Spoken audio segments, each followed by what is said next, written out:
todos en términos electorales permitió eso,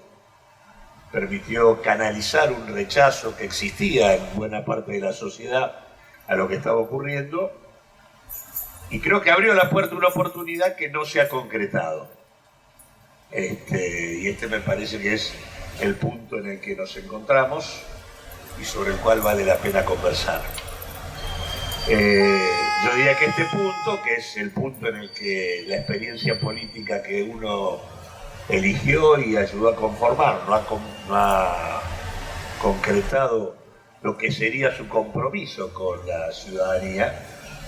El pacto electoral del Frente era básicamente una suerte de nunca más a las políticas neoliberales, era un punto de comenzar a reacomodar y mejorar las condiciones de vida de la población, de recuperar los derechos perdidos por buena parte de la ciudadanía, y comenzar a enhebrar a partir de allí una estrategia de desarrollo para el país en un espacio muy amplio. El Frente de Todos lo integran cerca de entre 15 y 20 partidos políticos, de acuerdo a nivel nacional somos 15, a nivel de diferentes lugares, localidades somos más. Acá en la ciudad de Buenos Aires son cerca de 20 los partidos que lo integran. Nos parecía que esto habría una oportunidad importante, de hecho estamos convencidos de que lo habría, creemos que estaba abierta la posibilidad de hacer algo diferente. Creemos que las políticas que se adoptaron no lo permitieron. Y digo, hubo 2 años, el primer año que estuvo atravesado por la pandemia, y por lo tanto con lo duro que eso implicaba, y el segundo, que fue el del 2021, que de alguna manera estuvo atravesado por lo que fue el fenómeno de un ajuste inflacionario que le complicó la vida a mucha gente. Y en realidad esos 2 años hicieron que el gobierno llegara completamente debilitado, debilitado primero por su derrota electoral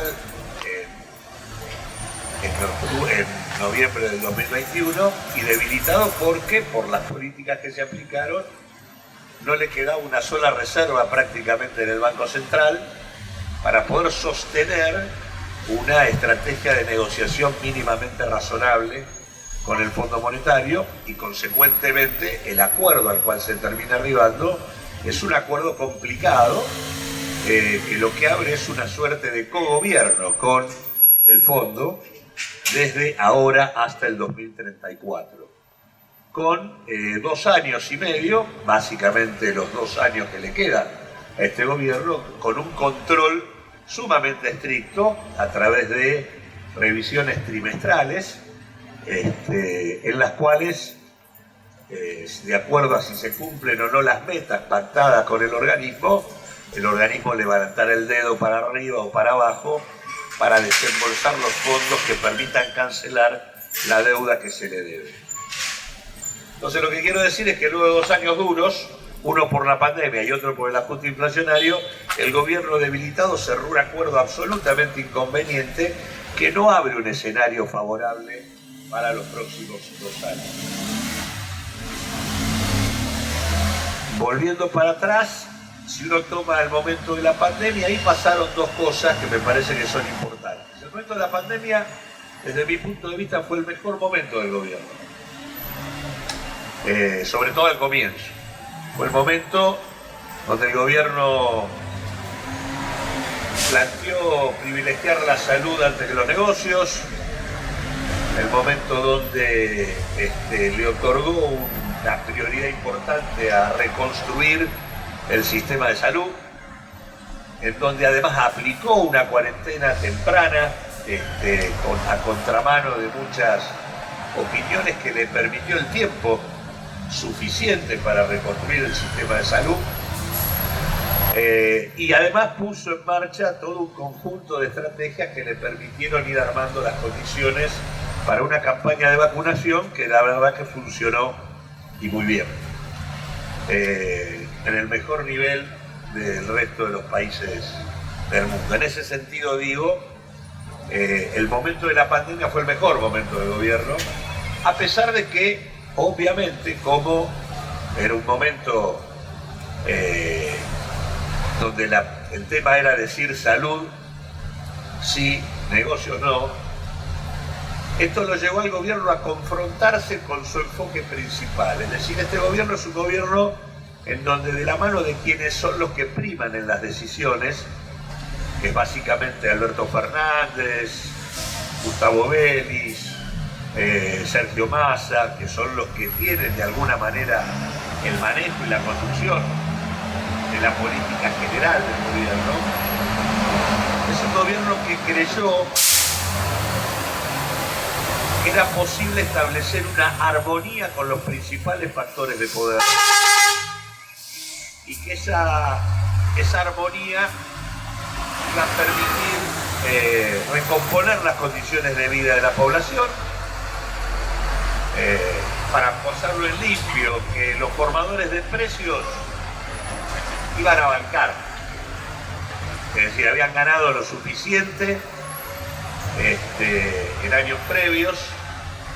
como para seguir incrementando sus ganancias a expensas del resto de la sociedad, y que por lo tanto se iba a poder establecer un pacto con ellos, un acuerdo, en donde se iba a poder recomponer los ingresos de la gente. De hecho, recordemos, el gobierno planteó un escenario de una tasa de inflación del 29% en el primer año de su gestión, confiando en que en el marco de un conjunto de definiciones esta expectativa de precios se iba a dar en ese nivel y que le iba a permitir tanto a los salarios como a las jubilaciones, como a los planes sociales y a todos aquellos que dependen de ingresos fijos, recomponer en parte su poder adquisitivo, que eso iba a mejorar el nivel del mercado interno, y que en el marco de una tasa de interés que bajó en relación al 80% en que la había dejado Macri, reconstruyendo la herramienta del crédito y administrando el comercio exterior para defender la producción local, que iban a existir en ese contexto un entorno de condiciones para que la actividad económica volviera a funcionar, y a recomponer en parte una Argentina que había sido fuertemente golpeada en los años previos. Es decir, lo que quiero, esto por un lado, por otro lado, confiaron en que tanto desde los Estados Unidos como desde el Fondo Monetario Internacional no iba a haber presión, iba a haber apoyo para recomponer la situación. Esa visión es la que primó por algunas cuestiones. Primero, por el grado de derrota que había tenido Macri, o sea, salía muy golpeado del gobierno, y el fracaso económico había sido tan ostensible que para el establishment de la Argentina la idea era: no había nada, no había ninguna expresión política, la única expresión política que podía tomar control sobre la Argentina era el Frente de Todos. De alguna manera se apostaba que eso obligaba a una suerte de acuerdo para transitar por lo menos unos años con tranquilidad. La pandemia, que digo, fue el mejor momento del gobierno en el momento en donde se pone en marcha todo esto. El gobierno pretende aplicar una cuarentena temprana. Esto implicaba ponerle restricciones muy fuertes a la actividad económica y a los negocios. Implicaba paralizar la economía, y consecuentemente, del mismo modo que ocurrió en otros lados, los sectores más fuertes de la economía argentina tomaron una actitud absolutamente de confrontación con el gobierno, que creía que con ellos podía acordar una tregua de funcionamiento. Por eso digo, En el año de la pandemia se produjeron dos cosas. Fue el mejor momento del gobierno por las definiciones que tomó, pero fue también el momento en el cual el gobierno vio que se le rompía la posibilidad de tener el acuerdo y la armonía que pensaba que era factible obtener con los factores principales de la economía de nuestro país y de lo que también la condiciona, que son los factores del exterior. En ese marco, las cosas, para poner un momento gráfico de la confrontación, no sé si ustedes recuerdan una de las conferencias, una de las primeras conferencias de Alberto Fernández, de las varias que dio en ese momento, planteando la necesidad de que las empresas no despidan. Se planteó en ese momento la doble indemnización y se pidió a los empresarios formalmente que no despidieran, que el gobierno iba a proporcionar mecanismos como después fue el ATP y demás para tratar de que esto no ocurriese. La respuesta inmediata el otro día, prácticamente si no fue esa misma noche, por parte del grupo Techin fue despedir 4.500 trabajadores en las obras que este grupo empresario tenía en la provincia de Neuquén. Esto implicó un cruce entre el presidente y Pablo Roca, bastante claro, y es el momento en donde comienza a darse esta ruptura de alguna manera que luego se tradujo en un comportamiento muy claro por parte de los medios, boicoteando la cuarentena, ¿no? Desde un comienzo. Y obviamente allí se subió rápidamente Juntos para el Cambio con planteos de todo tipo, digamos, aludiendo a que la cuarentena temprana era un modo de violar la Constitución Nacional, quitarle derechos y libertades y la cantidad de cosas que se dijeron, llegando al extremo de caracterizar como veneno las vacunas que procedían de Rusia, y ubicando la discusión de comprarle a Rusia prácticamente en el terreno de la revisión de la Guerra Fría de hace un montón de tiempo, digamos. O sea, las barbaridades que se escucharon no fueron pocas, el boicot fue muy grande, y eso hizo que el gobierno se fuera complicando en sí mismo en el manejo de la cuarentena. No terminó saliendo bien, porque, bueno, no estaba sencilla la cuestión, pero lo que me parece más importante es entender que ahí se fractura lo que era el enfoque principal que el gobierno tenía.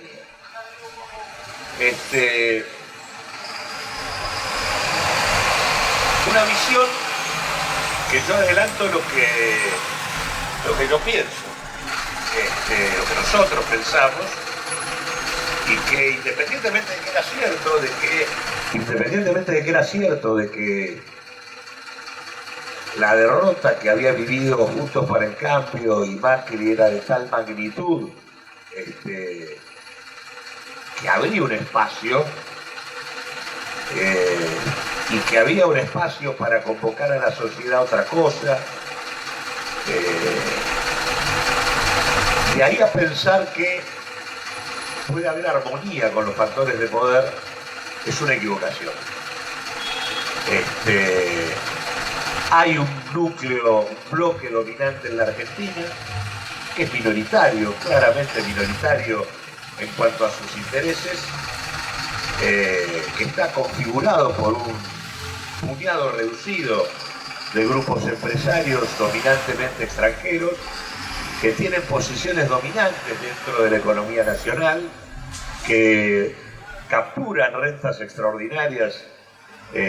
vinculados a la explotación de los principales recursos naturales del país, con control sobre núcleos claves del sector industrial y con peso dentro del sector financiero, y que los hace ser ganadores prácticamente en la totalidad de las coyunturas que atraviesa el país. Y que tienen un comportamiento donde,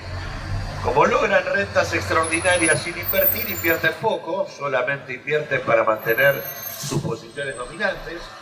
Las rentas que obtienen tienen que ver con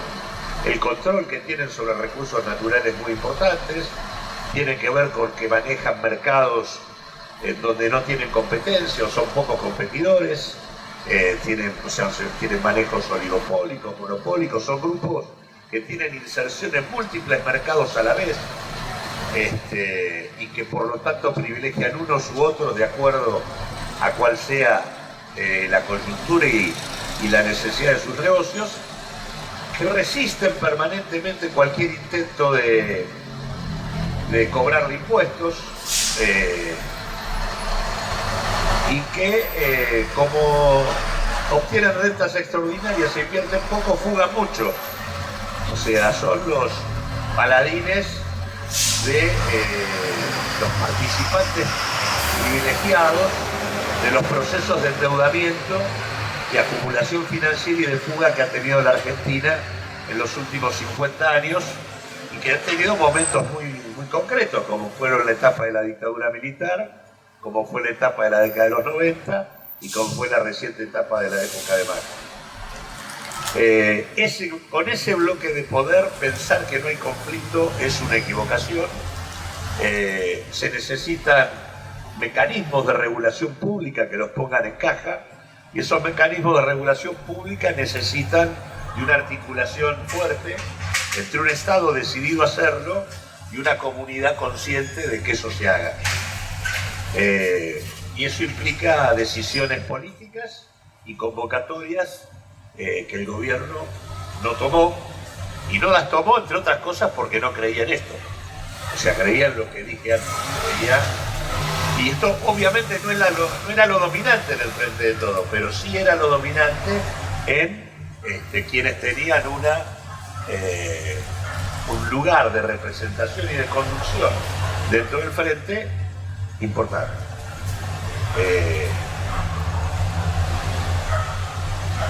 En este sentido, si a eso, además del tema del bloque de poder, el otro error es pensar que nuestra relación con los Estados Unidos o con los organismos internacionales es una relación que no es de conflicto. También es una relación de conflicto, y cuando hay conflicto el tema no es para asustarse, lo que hay que tener es estrategia para resolver el conflicto, pero suponer que va a haber armonía donde hay conflicto te puede llevar al peor de los escenarios, que es concretamente el que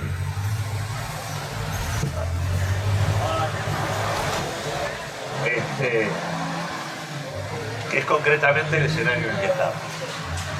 ¿Por qué digo esto? Porque con el tema del crédito que sacó Macri con el fondo, y que es el que ha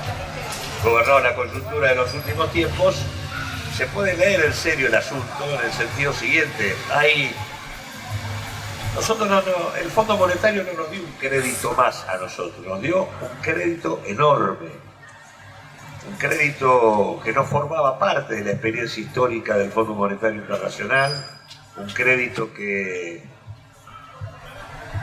ocupaba más de la mitad de la capacidad crediticia del organismo, y entonces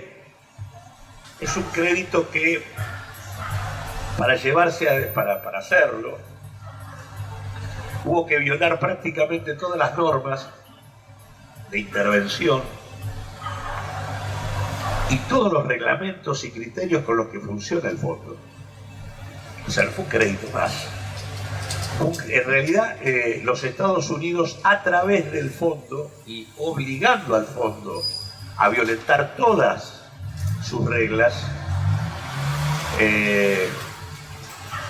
dieron a la Argentina un crédito que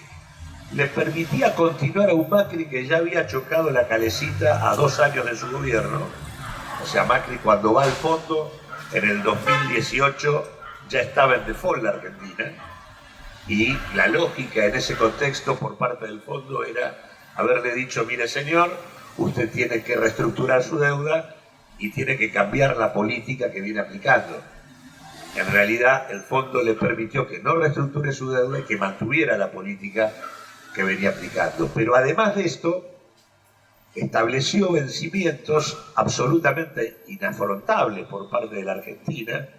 que no se pusieron en cabeza del gobierno que estaba gobernando, sino que se pusieron en cabeza del gobierno siguiente. O sea, estaba claro que se establecían las condiciones para que el gobierno que seguía tuviera que discutir con el fondo el rumbo que tenía que tomar. ¿Por qué pasa esto? Por la sencilla razón de que el mundo está en discusión, de que hay un conflicto general por el reparto del mundo y del comercio y de las áreas de influencia entre dos potencias como los Estados Unidos y China, en donde los espacios vacíos y los recursos naturales están en debate y en disputa, y Argentina es casualmente un país pletórico en recursos naturales, con bajo nivel de población para un territorio muy extenso. Las potencias del mundo discuten esto. No es casual que la Argentina tenga una base militar en la OTAN en Malvinas, ni casual tampoco que tengamos una base china en Neuquén. Y la verdad que la decisión de los Estados Unidos de hacer que el fondo violara todas sus reglas para prestarle a la Argentina lo que le prestó, era para garantizar tener control sobre el futuro de la Argentina, tener control sobre lo que el gobierno que seguía fuese a hacer. Por eso es que era tan importante invertir políticamente para tratar de sacarnos de encima este tema, aprovechando el hecho objetivo de que para hacer lo que hicieron habían violado todas las normas, tanto locales en materia constitucional, en materia jurídica y demás, como a nivel internacional. Para ser claros, el fondo en el momento en que le presta a la Argentina, le presta a un país que en base a su reglamento no le podía prestar. El fondo tiene prohibido prestarle a los países en situación de fuga de capitales. Argentina ya en el momento en que Macri va al fondo se habían fugado cerca de 40.000 millones de dólares de acá del país. Consecuentemente, no había ninguna posibilidad que Argentina calificara para recibir el crédito y sin embargo le prestaron. Esa fue la primera ilegalidad del fondo. La segunda fue que el fondo tiene un tope, solo le puede prestar a la Argentina hasta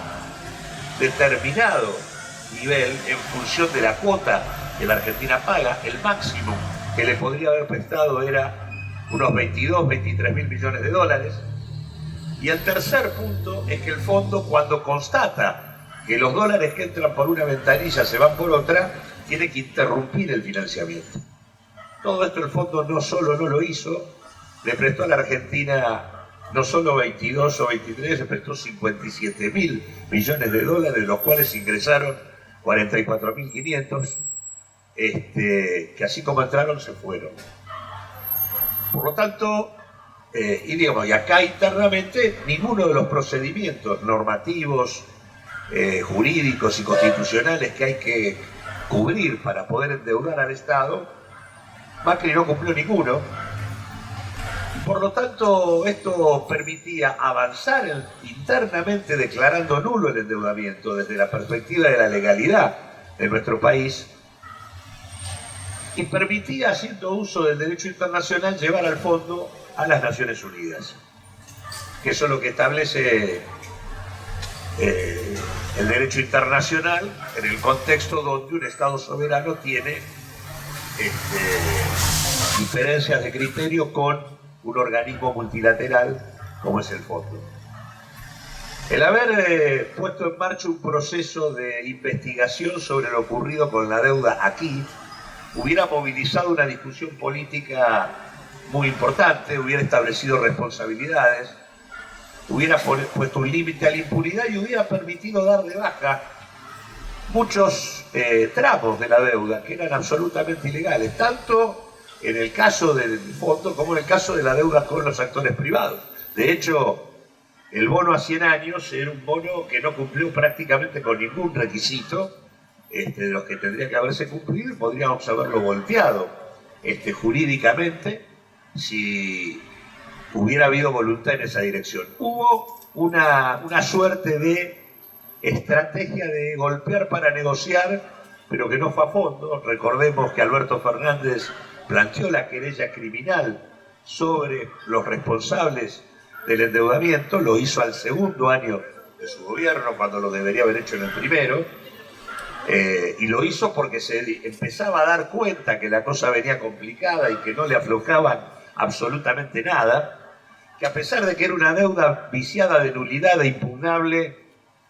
el fondo no le bajaba un dólar, decía me van a bajar las tasas de interés, tampoco las bajaban, y decía me van a alargar los plazos y tampoco le alargaban los plazos, no le daban absolutamente nada, y no solo esto, sino que le metieron un nivel de control absolutamente estricto de 10 revisiones trimestrales en 2 años, y con una condicionalidad que va de acá al 2034.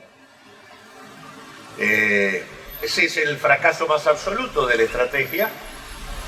que abre un escenario complicado, porque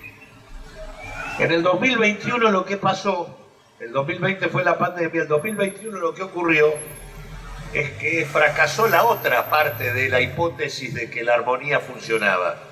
Le dijimos a los formadores de precios, vamos a hacer un pacto para que la cosa se estabilice, y no se estabilizó. Todos los acuerdos saltaron por el aire, la recomposición del poder adquisitivo de los jubilados, de los trabajadores y demás no existió,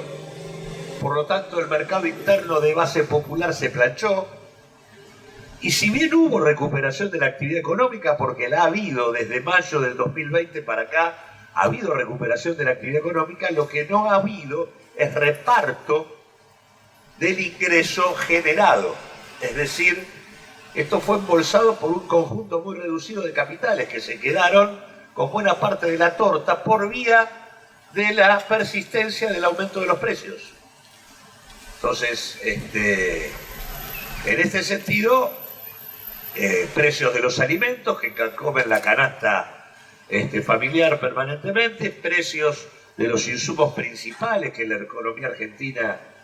tiene, químicos, aluminio, acero, papel, todo lo que de alguna manera son insumos de uso difundido, subieron los precios por las nubes, y eso implicó que obviamente la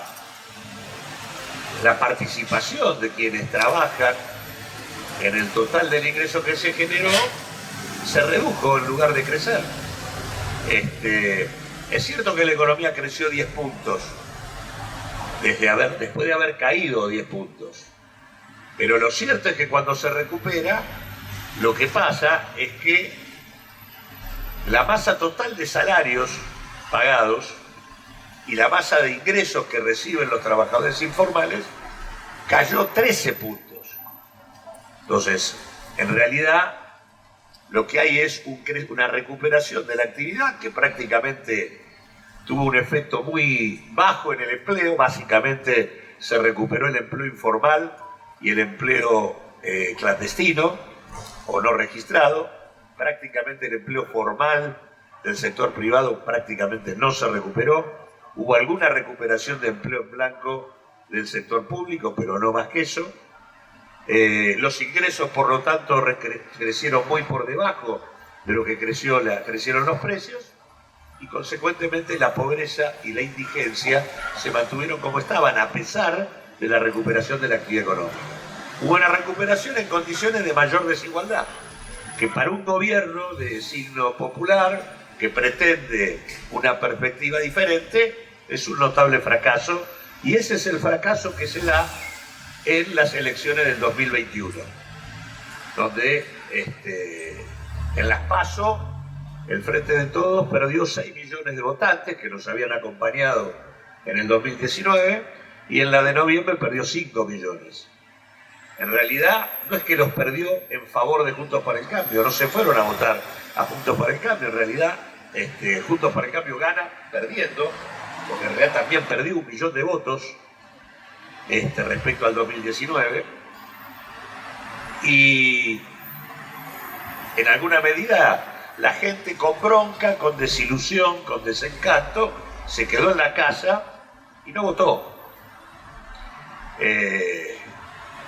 colocando en niveles de debilidad al mismo gobierno que creyendo en el acuerdo con los formadores de precios, había fracasado en la estrategia antiinflacionaria, y que creyendo en el acuerdo con los factores de poder de tanto Estados Unidos como el Fondo, terminó fracasando en la estrategia de negociación. El escenario que viene para adelante es un escenario complejo, porque es un escenario donde el acuerdo que se firma hace que la Argentina va a crecer menos. Ya no vamos a crecer al 10% como crecimos en el 2021, vamos a crecer menos. En la propia carta que se estableció se habla de crecer entre 3 y 4%, que en realidad es nada para lo que necesitamos.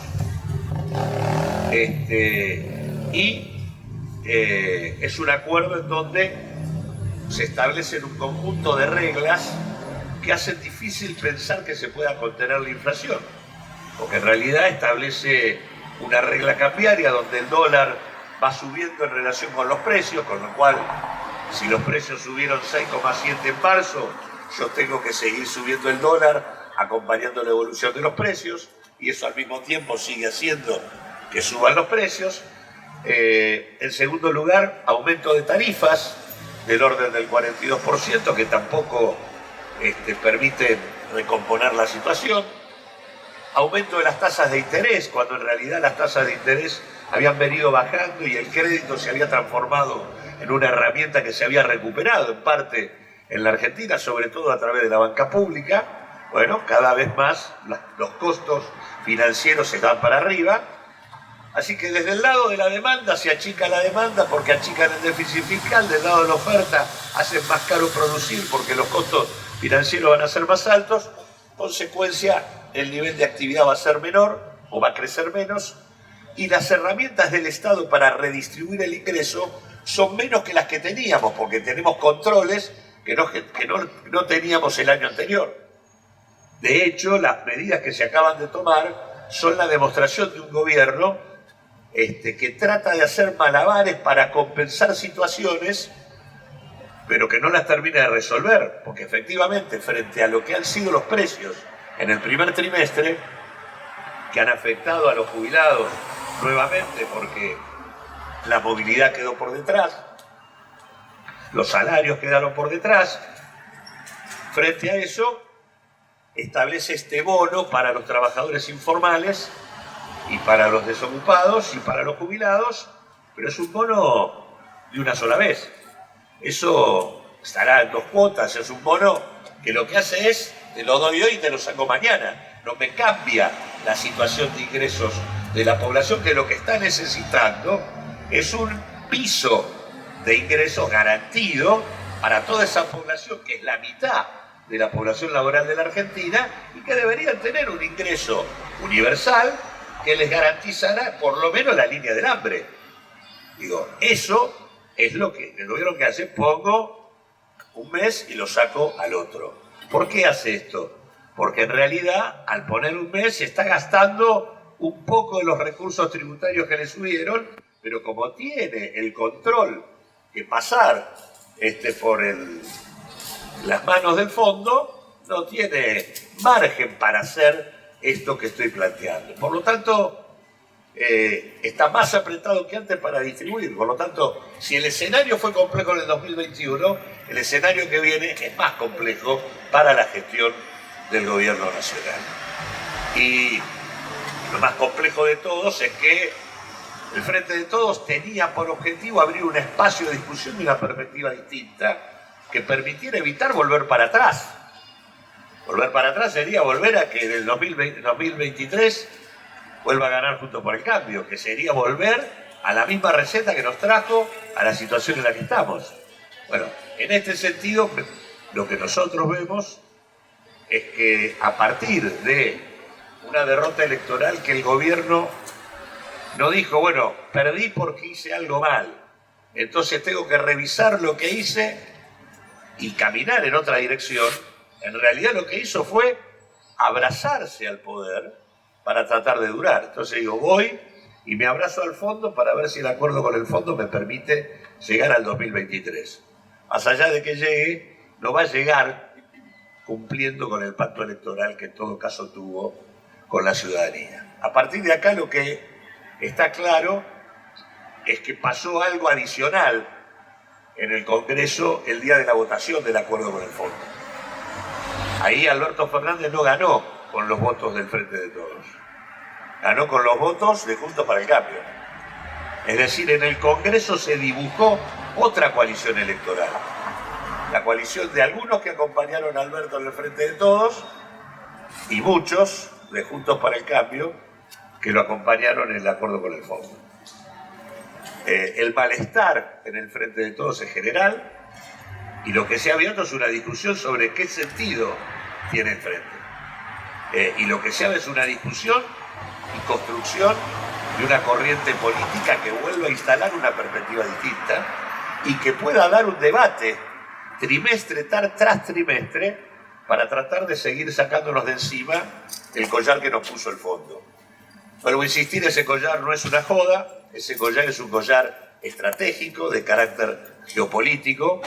que, como verán, se instaló con Macri para condicionar a Alberto Fernández y se instala en el gobierno de Alberto Fernández para condicionar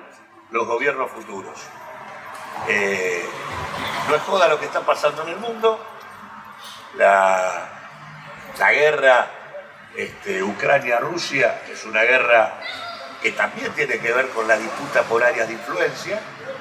y del mismo modo que hay disputa por áreas de influencia allí donde Rusia asume como propia el área de influencia que involucra Ucrania,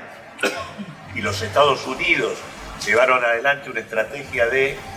avance y cercamiento de la Unión Soviética desde que cayó la Unión Soviética en adelante, dando lugar a esta situación de conflicto que se está viviendo. Lo cierto es que también hay una discusión sobre áreas de influencia en América Latina. Argentina es, en ese sentido, una situación muy particular, porque es el país en América Latina que tiene mayor capacidad de asociación económica, comercial, tecnológica y financiera con China. Y eso hace que, por lo tanto, para los Estados Unidos el control sobre la Argentina tenga un papel mucho más relevante. Así que yo tengo la impresión de que estamos en un escenario complejo, que exige mucha seriedad, sabiendo que Argentina tiene enormes posibilidades. Es un país que tiene una dotación de recursos humanos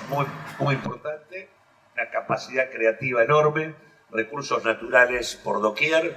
tiene una experiencia industrial que no tienen muchos países del mundo, consecuentemente elementos para hacer una Argentina como corresponde sobran. Y tanto sobran que Argentina tiene buena parte de la guita afuera, y obviamente en manos de muy pocos, que son los mismos que permanentemente le ponen límite a las experiencias de los gobiernos populares y que solamente hay solución si se asume que para solucionarlo hay que asumir ese conflicto, y ese conflicto implica diseñar mecanismos de regulación estatal que permitan hacerlo, pero que para que los mecanismos de regulación estatal funcionen hay que asumir que estamos en la época de la posdemocracia, es decir, la época donde se terminó la capacidad y la eficacia que tenían las instituciones representativas. Es decir, estamos acostumbrados a una idea democrática donde uno delega en instituciones donde hay representantes. Me refiero al Parlamento, me refiero al Ejecutivo, me refiero al Poder Judicial.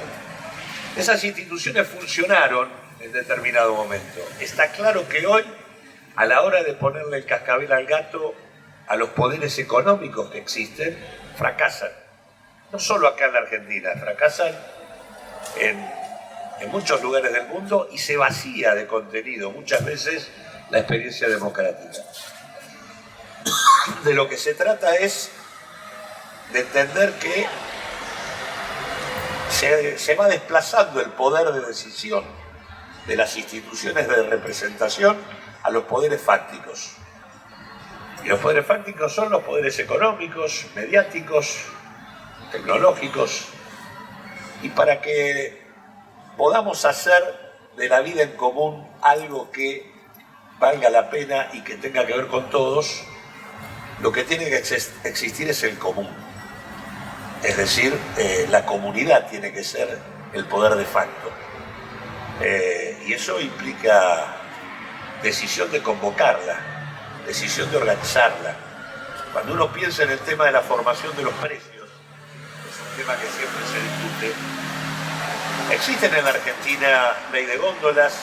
ley de abastecimiento, ley de defensa de la competencia, un conjunto de legislaciones que permitirían descargar sobre aquellos que nos joden la vida permanentemente definiciones importantes. No se aplican. No se aplican. Y si se aplican mal y tarde.